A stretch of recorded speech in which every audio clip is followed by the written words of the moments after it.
Bonjour, chers apprenants de FLE. Aujourd'hui, nous allons voir du vocabulaire pour décrire notre logement. Notre logement, nous allons l'appeler notre nid douillet. Alors, qu'est-ce qu'il y a dans un nid? Tout d'abord, où est-il notre nid? Puis, comment est-il? Alors, il peut être en ville dans un HLM, c'est-à-dire un logement social, dans un studio d'une pièce ou un appartement, puis si c'est plus grand, c'est un duplex. Il y a aussi les containers. Recyclés, on en fait des maisons. Ensuite, notre petit nid douillet peut être à la campagne, à la ferme, dans une maison, une villa, ou bien une yourte, les maisons rondes des nomades. Aussi, on peut vivre à la montagne, dans des chalets. En outre, notre petit nid douillet peut être au bord de la mer, dans une villa, un appartement, une maison. Cependant, mon petit nid douillet peut être aussi une maison insolite, comme sur l'eau, la péniche, le voilier ou sur la route, la caravane. Dès lors, je me demande comment est-ce que je peux décrire mon petit nid douillet. Eh bien, il peut être en location, en propriété, à louer, à vendre. Et puis, il peut être lumineux, sombre, ou calme, tranquille, bruyant, neuf, ancien, grand, petit, meublé, vide. Et puis, il peut se trouver au rez-de-chaussée, au premier étage, au deuxième, au troisième, ou encore au dernier étage. Et puis, à l'extérieur, il y a le toit, et la terrasse, le balcon, le jardin, les fenêtres. Et à l'intérieur, on parle des mètres carrés, du nombre de pièces, et puis la couleur des murs, du plafond, la porte, l'entrée. Et puis en bas, il y a la cave, là où se trouvent les bouteilles de vin, et puis en haut, le grenier. Voilà notre petit nid douillet. Attention, ceci n'est pas le seul modèle de description de mon petit nid douillet. En ville, il peut aussi y avoir une maison.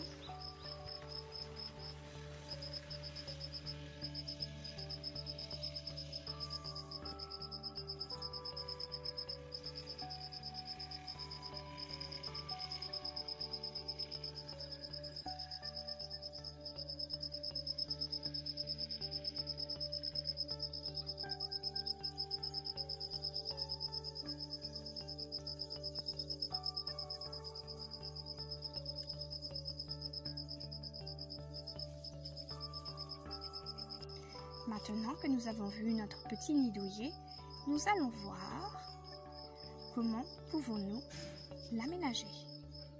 C'est parti. Nous recommençons avec notre nid. Centrons-nous maintenant sur les meubles et les accessoires de notre petit nid douillet. Ils peuvent se trouver dans plusieurs pièces de la maison, comme dans la chambre, la salle de bain, ou bien la cuisine, ou la salle à manger, et le séjour, le salon. Tout d'abord, pour décrire notre chambre, on peut parler de sa forme. Elle peut être carrée, ronde, rectangulaire, en forme de L. Et puis, il y a beaucoup de choses dans cette chambre. Il y a le lit, là où on dort, la table de nuit, à côté de notre lit, là où on met toutes nos affaires.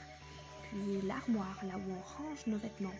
L'oreiller, lui, il sert à poser notre tête quand on dort. Et puis la lampe, elle nous fait un peu de lumière quand il fait nuit.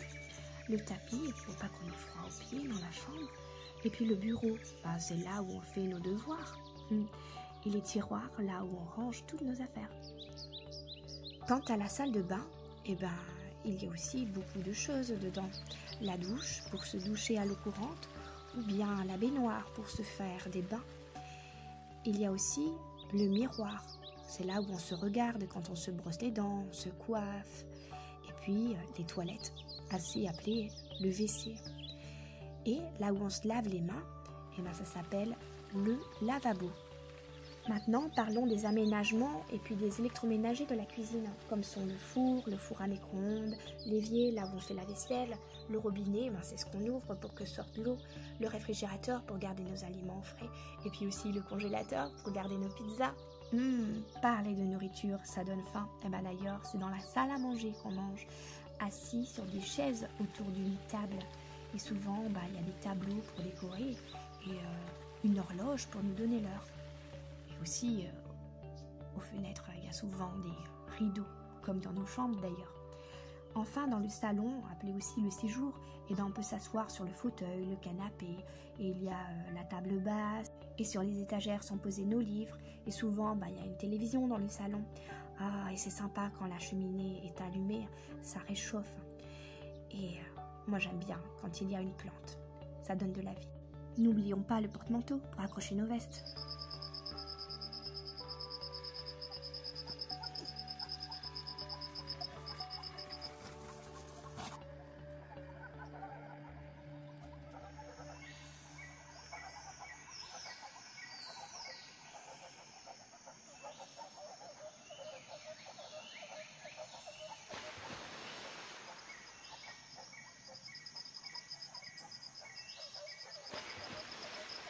Attention donc, ici aussi, ce n'est pas la seule description possible.